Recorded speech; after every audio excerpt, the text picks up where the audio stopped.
الرحمن الرحیم مناسبت ماہ کے عنوان سے پروگرام کے سلسلے کی تیسری کڑی آپ کی خدمت میں پیش کر رہے ہیں۔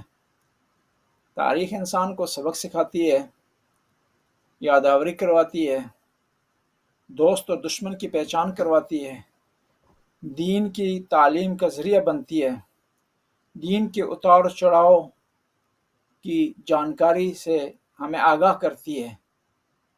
تاریخ کو پڑھنا چاہیے، مطالعہ کرنا چاہیے، اس کو سمجھنا چاہیے، اس کی صحت و سقم کے بارے میں جاننا چاہیے، اور پھر اس سے حاصل شدہ نکات کو اپنی زندگی میں لاگو کرنا چاہیے۔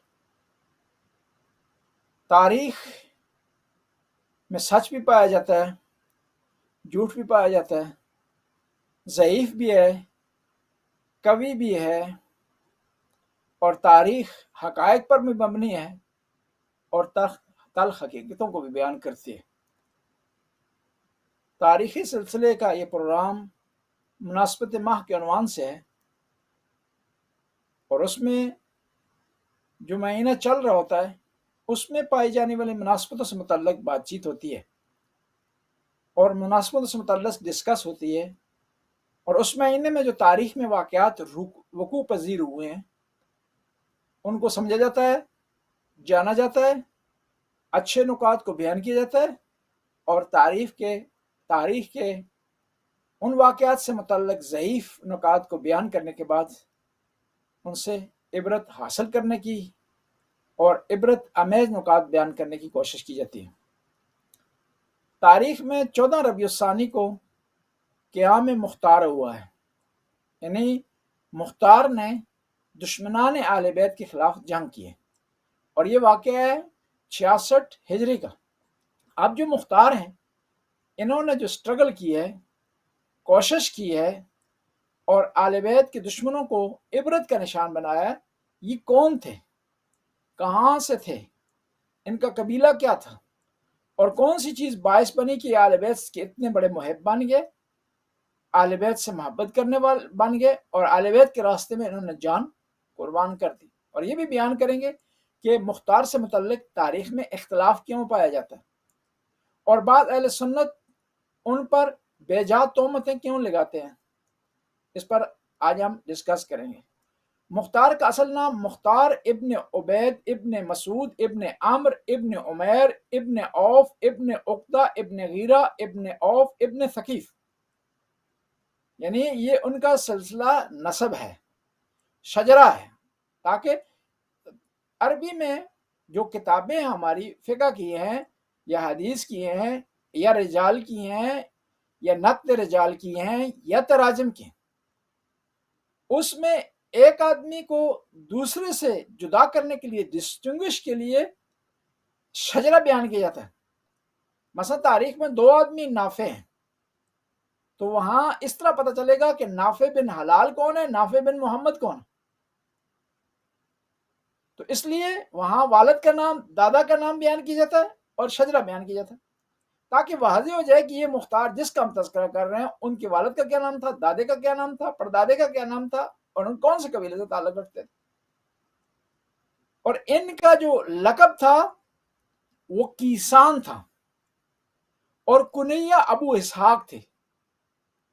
اور کیسان انہیں کیوں کہا جاتا لقب، اور عرب میں لقب جو رکھا جاتا تھا اس کی کوئی وجوہات ہوتی تھی، انسان کی صفات، انسان کے اندر کوالٹی کو دیکھ کر کے لقب رکھا جاتا تھا۔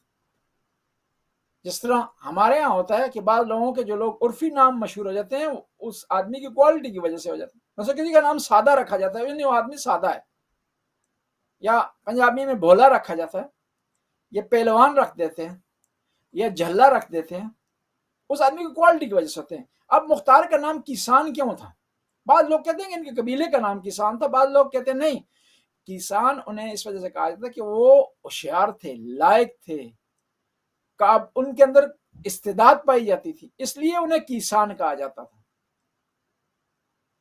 پس جب ہم کہتے ہیں مختار ثقفی کیسان، اور ان کی والد کا نام جو تھا ابو عبید، اور یہ پیغمبر کے صحابہ اکرام میں سے اور بزرگ صحابہ میں سے، نیک صحابہ میں سے، اچھے صحابہ میں سے، کیونکہ ہمارا شیعوں کا نظریہ ہے کہ صحابہ میں دو کیٹیگری کی جاتی ہیں، اچھے، نیک، مخلص، پیغمبر کے فداکار، پیغمبر کے لیے جان دینے والے، پیغمبر کے لیے اپنی فیملی کو چھوڑنے والے، پیغمبر کے لیے اپنے آبا و اجداد سے لڑنے والے، پیغمبر کے لیے اپنے رشتہ داروں سے جو لڑے ہیں، وہ صحابہ نیک ہیں، مخلص ہیں، بہادر ہیں، قرآن کی آیات نے ان کی اخلاص کی گواہی دی ہے، اللہ ان سے راضی ہو گیا، وہ اللہ سے راضی ہیں۔ اور انہی صحابہ میں سے جو اپنے آپ کو ظاہری طور پر صحابہ کہتے تھے اور مشہور ہیں صحابہ کے عنوان سے، انہوں نے غلطیاں بھی کی تاریخ میں۔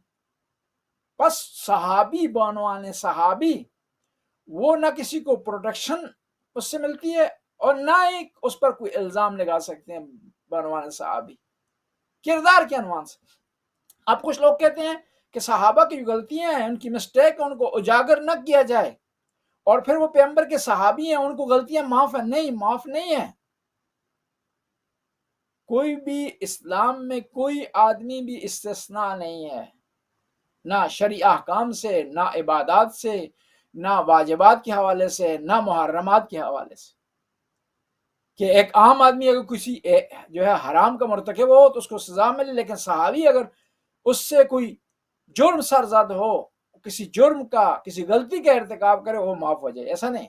بلکہ صحابہ کرام کی ذمہ داری زیادہ ہے، ان کی مسئولیت زیادہ ہے، کیوں کہ انہوں نے پیغمبر کو قریب سے دیکھا ہے، وحی کو نازل ہوتے ہی دیکھا ہے، وہ پیغمبر کے بہت زیادہ قریب تھے۔ ہم واسطے سے پیغمبر تک پہنچتے ہیں، ہم جب پیغمبر کی حدیث سنتے ہیں تو واسطے سے سنتے ہیں، انہوں نے ڈائریکٹ پیغمبر کی حدیث سنی ہے، ڈائریکٹ قرآن کی تلاوت سنی ہے، بس استثناء کوئی حاصل نہیں۔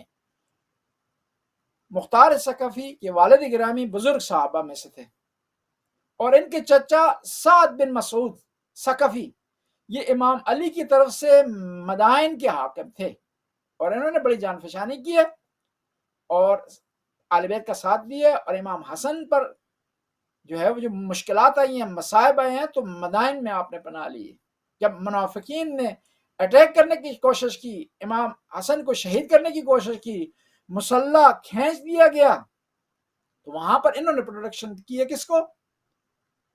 امام حسن علیہ السلام کو۔ کس نے؟ مختار ثقفی کے چچا نے۔ اب تاریخ میں ایک واقعہ لکھا جاتا ہے، ایک روایت بیان کی جاتی ہے کہ مختار ثقفی نے وہاں کہا اپنے چچا کو کہ تم امام حسن کو 10 بستہ جو ہے امیر شام کے حوالے کر دو۔ علماء نے، فقہاء نے اس روایت کو ضعیف شمار کیا کہ ایسا نہیں ہو سکتا، یہ ممکن نہیں ہے کہ ایسا کیا ہوا۔ کس نے؟ مختار ثقفی نے۔ اور یہ جو روایت بیان کی جاتی ہے اس حوالے سے وہ ضعیف ہے۔ پھر اس طرح ایک اور جو ہے وہ روایت بیان کی جاتی ہے کہ مختار ثقفی نے کوشش کی کہ محمد حنفیہ کو ایز امام مسلم کا تعارف کروایا جائے، یہ بھی روایت ضعیف شمار کی جاتی ہے۔ لہٰذا مختار ثقفی کے بارے میں شیعہ میں ضرور اختلاف پایا جاتا ہے، دو قسم کے لوگ ہیں، موافق اور مخالف، لیکن جو موافقان کی دلائل ہیں وہ افراد جو مختار کو مثبت سمجھتے ہیں، اہل بیت کا محب سمجھتے ہیں، اہل بیت کا چاہنے والا سمجھتے ہیں، اہل بیت کے لیے قربانی دینے والا سمجھتے ہیں، ان لوگوں کی دلائل محکم ہیں، مستحکم ہیں اور قوی ہیں۔ اسی طرح مختار کے دیکھیں اہل بیت سے کتنی محبت تھی۔ سب سے بڑی نشانی یہ ہے کہ معاویہ کے زمانے میں مختار کو 100 کوڑے مارے گئے صرف اہل بیت کی محبت، اور اس واقعے کو شمس الدین ذہبی نے نقل کیا سیرہ نبلا میں، سیرہ اعلام نبلا میں، کہ جب عبید اللہ بن زیاد والی تھا بصرہ کا معاویہ کی طرف سے، تو اس نے اہل بیت کی محبت میں، اہل بیت کی محبت کی وجہ سے مختار ثقفی کو 100 کوڑے جو ہمارے۔ اب سوال ہی پیدا ہوتا ہے کہ یہ مختار ثقفی اتنی انہوں نے قربانی دی ہے، اتنے نیک آدمی تھے، اتنے بلند مرتبہ آدمی تھے، اتنا اہل بیت کے قریب تھے، تو کربلا میں کیوں نہیں آئے؟ حبیب ابن مظاہر کی طرح، مسلم بن اوسجہ کی طرح، عابس شاکری کی طرح؟ جواب یہ کہ اس زمانے میں مختار ثقفی جیل میں تھے، زندان میں تھے، آ نہیں سکتے تھے، ورنہ ضرور یہ کربلا میں آتے۔ اور مختار ثقفی کون ہے؟ مختار ثقفی وہ ہیں کہ جن کے گھر میں پہلی دفعہ مسلم بن عقیل نے پناہ لی. مسلم بن عقیل جب آئے کوفہ میں امام کا پیغام لے کر کے، امام حسین کا پیغام لے کر کے، تو انہوں نے سب سے پہلے مختار ثقفی کے گھر میں پناہ لی. پھر اس کے بعد مختار ثقفی کی جب مشکلات ہوئی تو یہ ہانی بن عروہ کے گھر میں منتقل ہوئے. یعنی مختار ثقفی قابل اعتماد تھے، قابل یقین تھے، آل بیت کو ان پر اعتماد تھا، تو اس لیے مسلم بن عقیل کے گھر میں ٹھہرے. اگر ذرا برابر خدشہ ہوتا تو یہ کبھی بھی مسلم بن عقیل ان کے گھر میں نہ ٹھہرتے، ان کے گھر میں پناہ نہ لیتے. اور یہ جو مختار ثقفی کے گھر میں ٹھہرے ہیں مسلم بن عقیل، اور پھر بعد میں ہانی بن عروہ کے گھر کی طرف گئے ہیں، اور اس کے بعد مختار ثقفی موجود نہیں تھے کوفہ میں، یا زندان میں تھے یا باہر کوفہ کے تھے. تو جب ان کو جب شہید کر دیا گیا مسلم بن عقیل کو اور ہانی بن عروہ کو، تو اس کے بعد مختار ثقفی کوفے آئے ہیں، ورنہ وہاں بھی ان سے دفاع کرتے اور کوشش کرتے جو ہے وہ بچانے کی مسلم بن عقیل کو اور ہانی بن عروہ. ہانی بن عروہ کون ہے؟ یہ بہت بڑی عظیم ہستی ہیں. ان کی زیارت اور ان کا مرکز مسجد کوفہ کے اندر ہے. ہانی وہ ہیں جنہوں نے مسلم بن عقیل کے راستے میں شہادت پیش کی ہے، آل بیت کی محبت میں شہادت پیش کی ہے. ہانی بن عروہ نے عظیم آدمی تھے، ایک بہت بڑے قبیلے کے سردار تھے، آل بیت سے محبت کرنے والے تھے. یہ یاد رکھیں بھی، جتنا دشمن نے ظلم کیے، جتنا دشمن نے زیادتی کیے، اسی طرح آل بیت کے چاہنے والے، آل بیت کے محب، جتنا وہ دشمن سختی کرتے تھے، اتنا سختی سے، اتنا ہی صبر سے، اتنا ہی تحمل سے یہ دشمن کا مقابلہ کرتے رہے. جان ان کی چلی گئی ہے، لیکن انہوں نے اہل بیت کی محبت سے دستبرداری کا اعلان نہیں کیا. سانس ان کا رک گیا، خون ان کا بہہ گیا، لیکن انہوں نے اہل بیت سے ذرا برابر منہ نہیں پھیرا. اور یہ معنی رکھتا ہے کہ انسان اہل بیت کے راستے میں جان تک دے دے، لیکن اہل بیت کی محبت سے دستبردار نہ ہو جائے. ہم تو ہمارے لیے آسانی ہے کہ ہم اہل بیت کا نام لیتے ہیں، عزاداری کرتے ہیں، مجالس سنتے ہیں، کوئی سختی ہم پہ نہیں ہوتی. اور جب سختی آ جائے خدا نخواستہ تو پھر اہل بیت کی محبت پر ٹھہر جائیں تو پھر معنی رکھتا ہے. اہل بیت کے راستے میں کوئی خرچہ کریں، کوئی انویسٹمنٹ کریں، اس محبت کی قیمت چکائیں. اور تاریخ میں شیعوں نے چکائی. مختار ثقفی کو کیوں شہید کیا گیا؟ کیونکہ اہل بیت کی محبت ان کے دل میں تھی. ہانی بن عروہ کو کیوں شہید کیا گیا؟ کیونکہ اہل بیت کی محبت کا دم بھرتے تھے. میثم تمار کو کیوں شہید کیا گیا؟ ان کی زبان کیوں کاٹی گئی؟ کیونکہ اس پاک زبان سے پاک ہستیوں کا ذکر ہوتا تھا.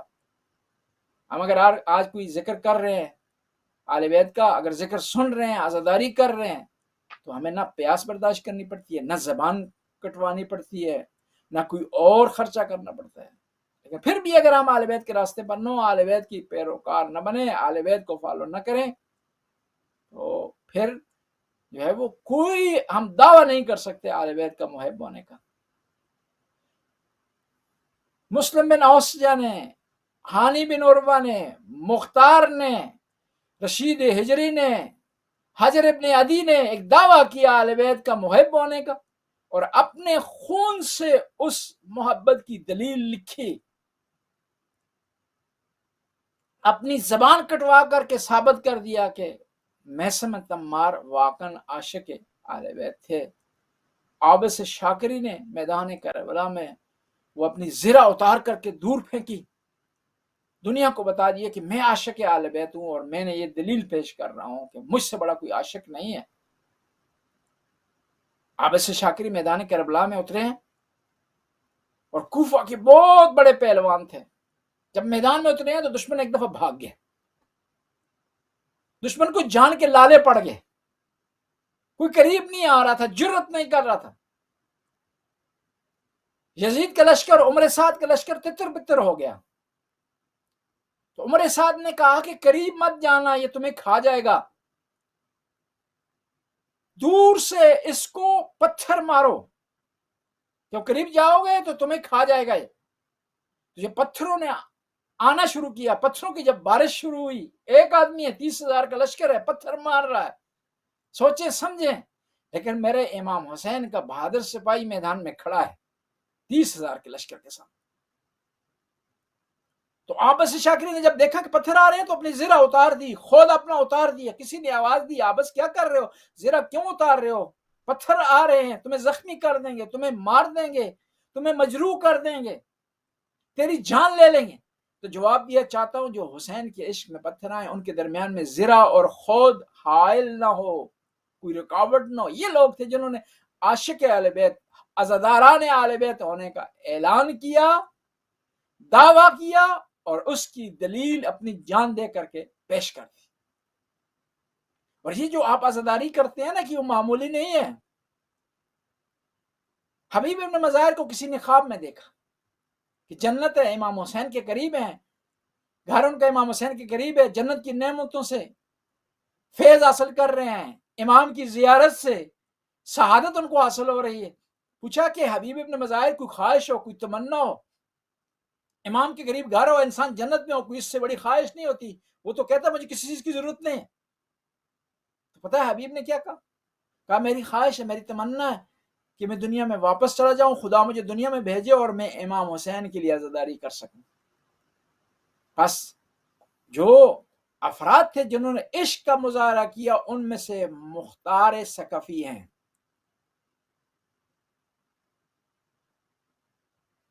اور مختار ثقفی عاشورہ کے دن زندان میں تھے،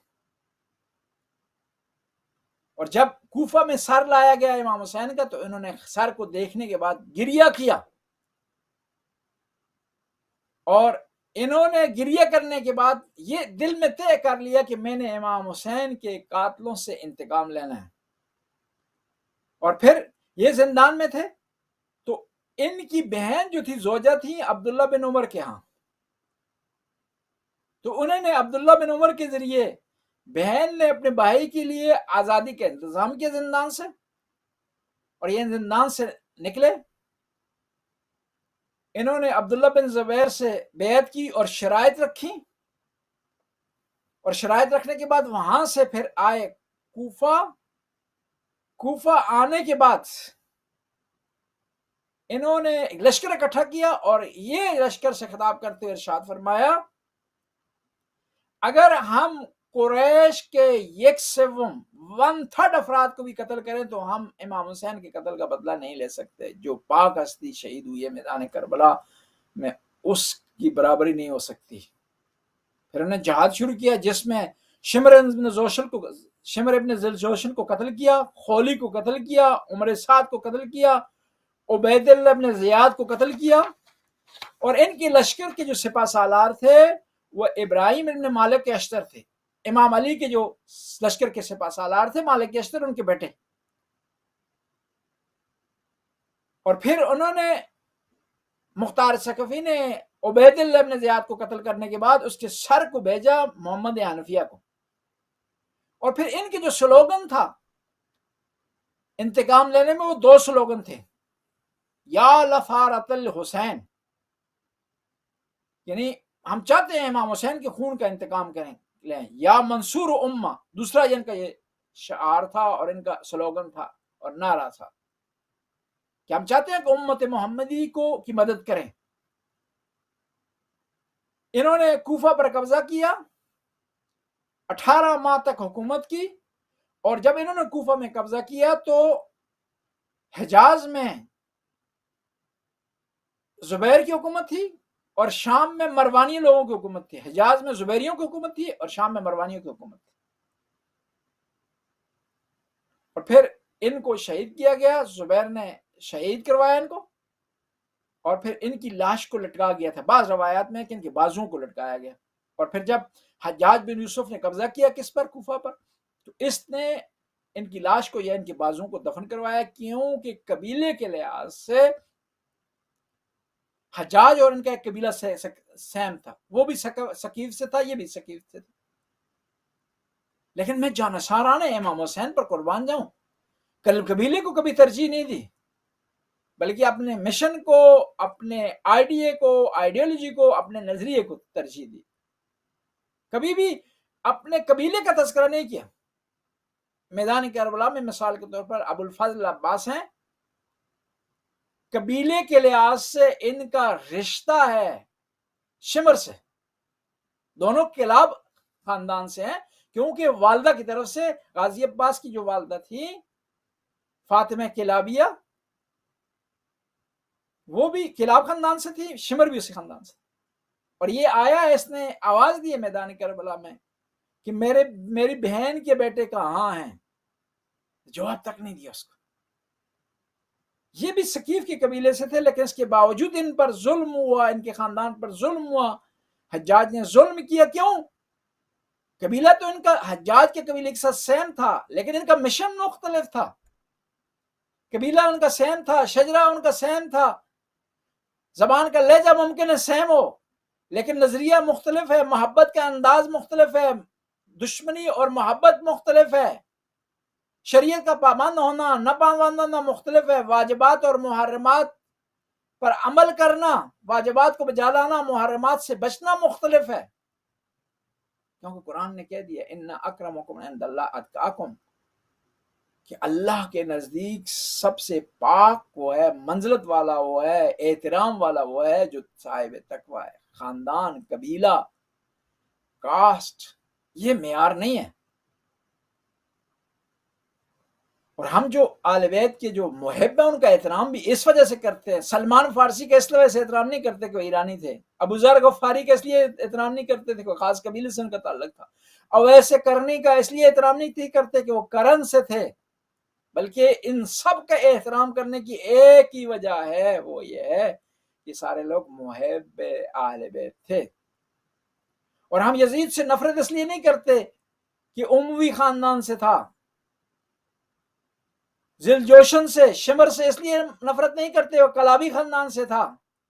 ہم نفرت اس لیے کرتے ہیں کہ یہ لوگ اہل بیت کے دشمن تھے.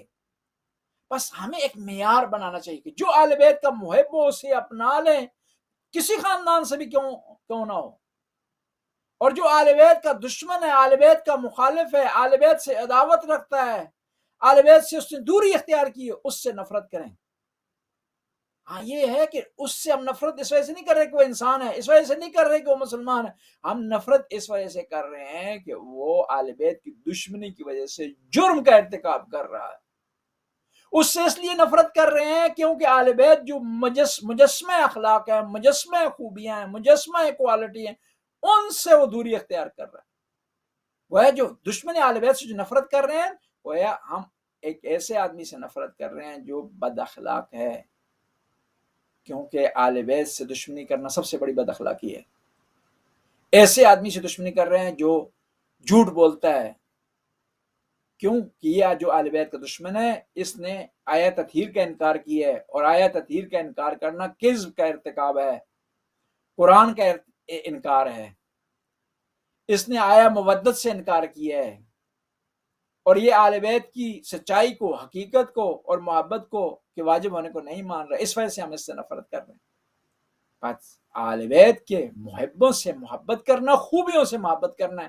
اہل بیت کے دشمنوں سے نفرت کرنا، برائیوں سے نفرت کرنا ہے.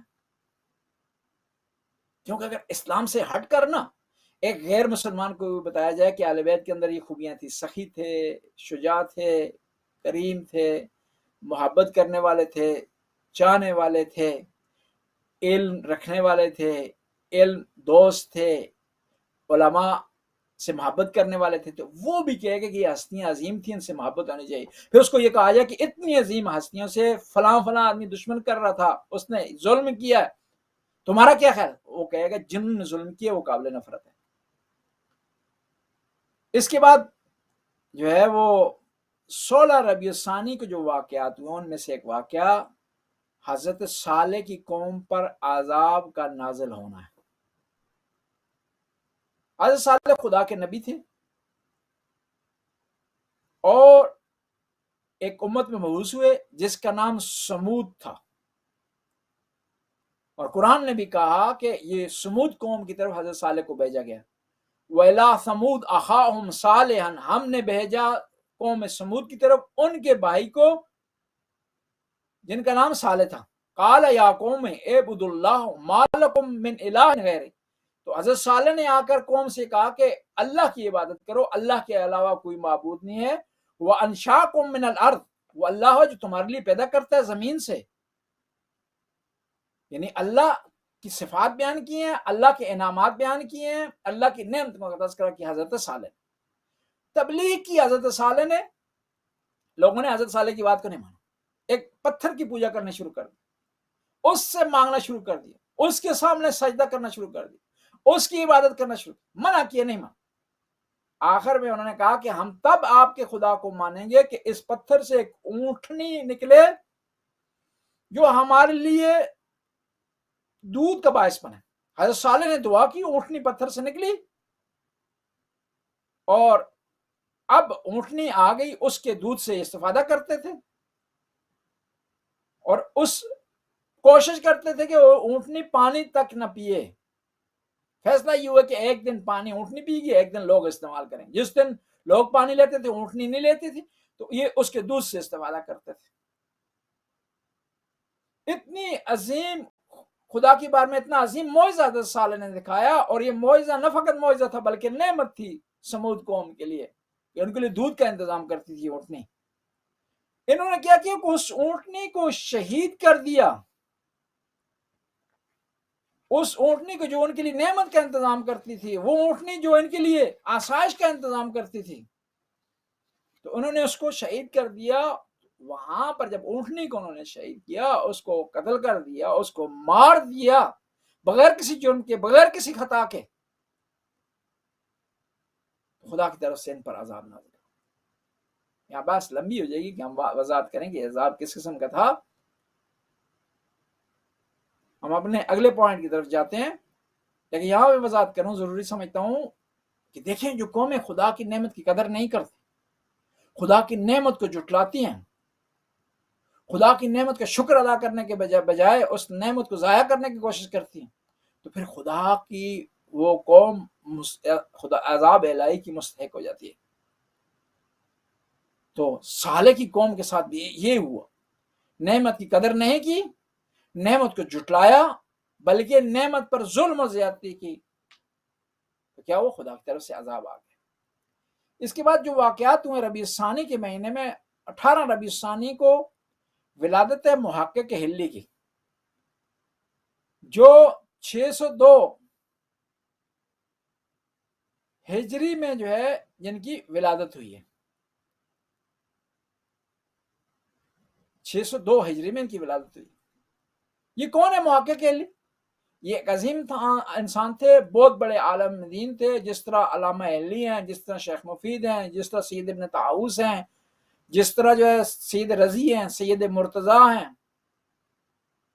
یہ بڑے علماء میں ان کا شمار ہوتا ہے، اور یہ علم اور تحقیق اتنے جو ہے وہ بلند پایا کے عالم دین تھے کہ علماء کے ہاں جب بھی محقق کا لفظ استعمال ہوتا ہے بغیر کسی قید کے، بغیر کسی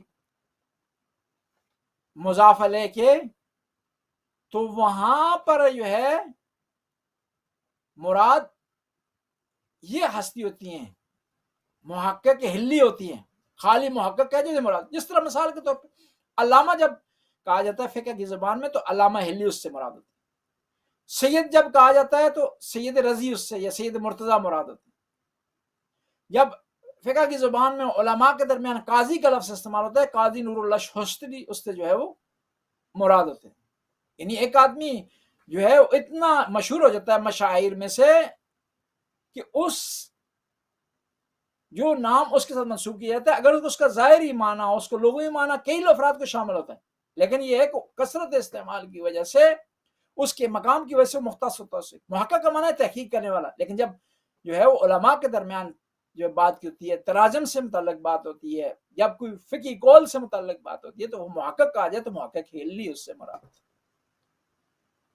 محقق حلی ایک عظیم آدمی تھے، ان کا نام ابو القاسم جعفر ابن حسن ابن یحییٰ ابن سعید حلی فقیہ ان کو کہا جاتا تھا۔ یہ ایک عظیم آدمی ہے، ان کی بہت زیادہ تحقیق ہیں، بہت زیادہ کتابیں ان کی، بہت زیادہ شاگرد ہیں ان کے۔ علماء شیعہ نے بڑی تاریخ رقم کی ہے، بڑے علمی کارنامے کیے ہیں اور بڑی کتابیں لکھی ہیں، نہ فقط شیعہ مذہب کی خدمت کی ہے بلکہ جنرلی اسلام کی خدمت کی ہے۔ مثال کے طور پر لغوی تفاسیر کے حوالے سے، لغت کے معنی کے حوالے سے مجمع البیان سے بڑھ کر کوئی تفسیر نہیں ہے، نہ شیعہ میں نہ سنی میں۔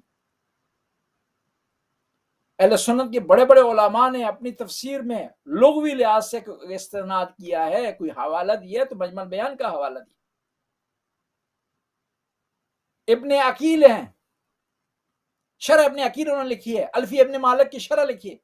شیعہ ہیں لیکن اہل سنت بھی مجبور ہیں ان کی کتاب کو پڑھیں، اس سے عربی ادبیات سیکھیں، عربی گرامر سیکھیں، کیوں کتاب اتنی بڑی پائے کی ہے، مجبور ہے کہ وہ اس کو پڑھیں، اس کا جو ہے مطالعہ کریں،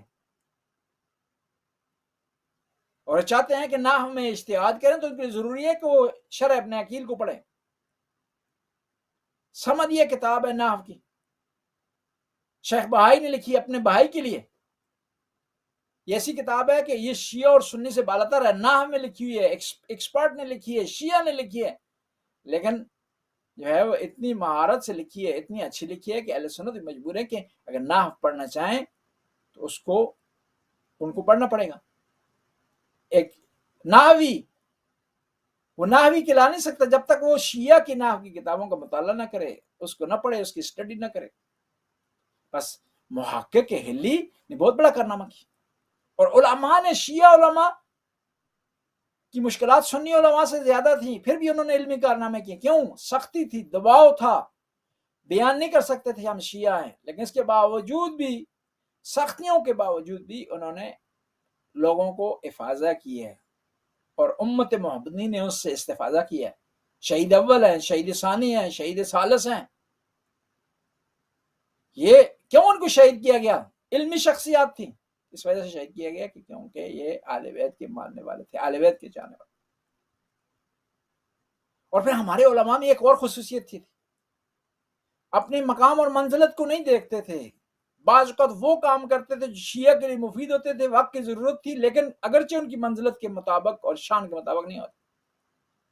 مثلا آغا بزرگ تہرانی، انہوں نے کتاب لکھی الذریعہ الی تصانیف الشیعہ، اس میں انہوں نے فہرست لکھی ہے شیعہ کتب کی، شیعہ تصانیف کی، شیعہ ورک کی۔ حالانکہ وہ مجتہد تھے، فقیہ مسلم تھے، مرجع تھے، ان کا کام یہ نہیں ہے کہ وہ فہرست لکھیں، ان کا کام نہیں ہے کہ کتب کی فہرست تیار کریں، یہ ظاہری طور پر ان کی شان اور منزل سے یہ کام کم ہے، لیکن وقت کی ضرورت تھی، نیاز تھی، تو انہوں نے فوراً یہ کام کیا۔ کیوں ہوا اس طرح کہ نجف میں ایک آدمی آیا، مخالف تھا شیعوں کا، اس نے آ کر کہا کہ شیعہ کون سا مذہب ہے؟ شیعہ کے ہاں تو کوئی نہ تصنیف ہے، نہ کوئی کتاب ہے، نہ آئیڈیالوجی ہے، نہ ان کے یہاں کوئی ورک ہے، یہ مذہب نہیں ہے، ایک تحریک ہے، ایک گروہ ہے۔ کیونکہ مذہب ہو اس کے لیے کتاب ہونی چاہیے، اس کی کوئی بنیاد ہونی چاہیے، اس کے گراؤنڈ ہونا چاہیے، اس کی جڑیں ہونی چاہیے، اس کے کوئی اصول ہونا چاہیے، اور وہ اصول کتابوں کے اندر بیان ہوں۔ اس آدمی نے یہ کہا تو علامہ بزرگ، آغا بزرگ تہرانی کہ دل پر ہی بات لگی تو وہ بیٹھ کے یہ کتاب لکھنے پر گئے، الذریعہ الی تصانیف شیعہ، اور 4 جلدوں میں کتاب لکھی۔ وہاں پر بیان کیا انہوں نے کہ شیعہ کی جو کتب ہیں، شیعہ کی جو تصانیف ہیں، وہ اہل سنت سے زیادہ ہیں۔ شرف الدین موسوی لبنان کے بہت بڑے عالم دین تھے۔ کسی نے کہا کہ شیعہ راوی نہیں ہے، شیعہ کے یہاں روایات نہیں ہے، شیعہ احادیث نہیں ہے، تو انہوں نے سینکڑوں راویوں کے نام لکھے ایک کتاب میں سینکڑوں راویوں کے نام لکھے، اور محدثین کے جو شیعہ ہیں اور ان کی روایات موجود ہیں صحاح ستہ میں، اہل سنت کی کتب میں، اور ان روایات کو اگر صحاح ستہ سے نکال دیا جائے تو پیچھے روایات ہی نہیں بچتی۔ اور یہ کتاب جو شرف الدین موسوی نے لکھی، اس کا نام تھا مراجعات، اور یہ اس کا اردو میں ترجمہ ہوا مذہب اہل بیت۔ اسی طرح میر حامد حسین لکھنوی نے اباقات الانوار لکھی. کس کے جواب میں؟ تحفہ اثنا عشری کے جواب میں. جو شاہ عبدالعزیز دہلوی نے، محدث دہلوی کے بیٹے نے، شاہ ولی اللہ محدث دہلوی کے پوتے نے لکھی تھی شیعوں کے خلاف، جواب میں لکھی انہوں نے. اس نے فارسی میں لکھی، انہوں نے عربی میں جواب دیا اس کا. بس علماء شیعہ کی قربانیاں ہیں. افسوس ہوتا ہے ان لوگوں پر جو زبان درازی کرتے ہیں علماء اور مجتہدین کے خلاف بولتے ہیں، خیانت کر رہے ہیں. علماء شیعہ کو کمزور کرنا، ضعیف کرنا، ان کے خلاف پروپیگنڈا کرنا، دشمن کو موقع دینا ہے، دشمن کو تقویت پہنچانا ہے، دشمن کا اہلِ کار بننا ہے. اور یہ علامہ حلی، یہ محقق حلی، ان کے استاد ہیں جو ان کے والد گرامی ہیں، شمس الدین حسن حلی، مفید الدین محمد جہاں حلی، سید مجد الدین علی ابن سید مجد الدین علی ابن حسن اوریدی، اس کے علاوہ شدید الدین سالم ابن محفوظ، یہ ان کے اساتذہ میں شمار ہوتا ہے ان کا. یعنی جتنے بلند پایا کے خود تھے، اساتذہ بھی ان کے اتنے بلند پایا کے تھے. اور ان کے شاگرد کون ہیں؟ علامہ حلی ان کے شاگرد ہیں، ابن داؤد حلی ان کے شاگرد ہیں، عبدالعزیز سرایا سیف الدین حلی ان کے شاگرد ہیں، سید غیاث الدین عبد الکریم ان کے شاگرد ہیں، جن کا لقب تھا ابن طاؤس. اتنے خوبصورت تھے کہ انہیں ابن طاؤس کہا جاتا تھا خوبصورتی کی وجہ سے.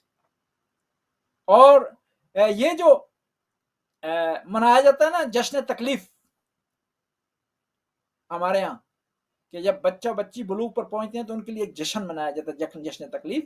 یہ پہلی دفعہ انہوں نے اس کا جو ہے اس کو معرفی کیا ہے اور اس کو بتایا، ان کو انٹروڈیوس کروایا ہے کہ جب بچہ بالغ ہو جائے، اس پر احکام واجب ہو جائیں، اس کے لیے واجب ہو جائے کہ محرمات سے بچے، واجب ہو جائے کہ واجبات کو بجا لائے. تو ضروری ہے کہ ابتدا میں اس کے لیے جشن رکھا جائے اور اس کو احکام بتائے جائیں. تو یہ ابن طاؤس ہیں بنیاد رکھنے والے، سید ابن طاؤس. ان کے ایک اور شاگرد ہے سید جلال الدین محمد ابن علی ابن طاؤس، اور ایک اور شاگرد ہے ان کے ابو زکریا نجیب الدین معروف ابن سعید. اور انہوں نے بہت ساری کتابیں لکھی ہیں محقق حلی نے، جن میں ان کی کتاب ہے شرائع الاسلام، مشہور و معروف کتاب ہے شرائع الاسلام فی مسائل الحلال والحرام. پھر ان کی کتاب ہے المختصر النافع فی فقہ الامامیہ، النافع فی مختصر الشرائع، المعتبر فی شرح المختصر النافع، معارج فی اصول الفقہ، اصول الفقہ کی کتاب ہے ان کی معارج کے نام سے، نہج الوصول الی معرفت علم الاصول. اور انہوں نے ایک اور کتاب لکھی ہے جو اصول فقہ سے متعلق ہے، جس کا نام نہج الوصول ہے. تخلیص الفہرس، یہ ان کی کتاب ہے جس میں جو ہے وہ تراجم کی کتاب ہے، اس میں جو ہے وہ فہرست لکھی ہے علماء کی، مصنفین کی. اور ان کی ایک اور جو ہے وہ کتاب ہے مختصر المراسم، المسائل الفریدہ، جو ایسے مسائل جو کہ انوکھے ہیں ان کی شرح انہوں نے لکھی ہے اور اس کا جواب دیا اس میں. مسائل مصریہ، المسالک فی اصول الدین، مہارج الاحکام در اصول فقہ، یہ ان کی کتاب ہے. نقطۃ النہایہ. اتنی زیادہ خدمات بجا لانے کے بعد آپ کی وفات ہوئی ہے کس کی؟ محقق حلی کی، 13 جمادی ثانی کو 676 ہجری قمری کو. کہاں؟ شہر حلہ میں. یہ عظیم ہستی تھی. بس ہم اپنی بحث کا خلاصہ کرتے ہیں. آج ہم نے جو ہے وہ جو چیزیں بیان کی ہیں ان میں مختار کا تذکرہ، اس کے علاوہ ہم نے جو ہے وہ تذکرہ کیا ہے قوم صالح پہ عذاب کے نازل ہونے کا، اور تذکرہ کیا ہے محقق حلی کا جو بزرگ عالم دین ہے، اور ان کے آثار آپ کے سامنے پیش کیے ہیں. خدا تعالیٰ تیری بارگاہ میں عاجزی سے عرض کرتے ہیں ان علماء کی، ان بزرگان کی، ہمیں ان کے نقش قدم پر چلنے کی توفیق عطا فرما. یا اللہ تو غفور رحیم، ان کے درجات عالی ہیں، متعالی فرما، ان کی قبروں کو منور فرما، شہدائے کربلا کے ساتھ انہیں معشور فرما۔ خدایا جو بھی دین کی خدمت کر رہا ہے اس کی توفیقات میں اضافہ فرما، خاص طور پر ہدایت ٹی وی کے ذمہ داران کی توفیقات میں اضافہ فرما، جو یہاں کام کر رہے ہیں یا اللہ ان کی مشکلات کو آسانی میں تبدیل فرما، ان کی اولاد کو نیک اور صالح بنا، ان کی مرحومین کی مغفرت فرما۔ یا اللہ جو مشن شروع کیا ہوا ہدایت ٹی وی نے، یا اللہ اس میں انہیں ہدایت ٹی وی کو کامیابی عطا فرما۔ یا اللہ تو غفور رحیم، ان کی مالی مشکلات برطرف فرما۔ جو مومنین و مومنات ہدایت ٹی وی کو ڈونیشن دے رہے ہیں، مدد کر رہے ہیں مالی، ان کی توفیقات میں اضافہ فرما۔ یا اللہ ان کے انہیں دگنا اور چگنا عطا فرما۔ ربنا آتنا فی الدنیا حسنہ وفی الآخرۃ حسنہ، اللہم صلی علی محمد وآل محمد وسلم علی محمد وآل وبارک علی محمد وآل محمد وارحم محمد وآل محمد کافصل ما صلیت وسلمت وبارکت وترحمت علی ابراہیم وآل ابراہیم انک حمید مجید، وصلی اللہ علی جمیع الانبیاء والمرسلین، اللہم صلی علی محمد۔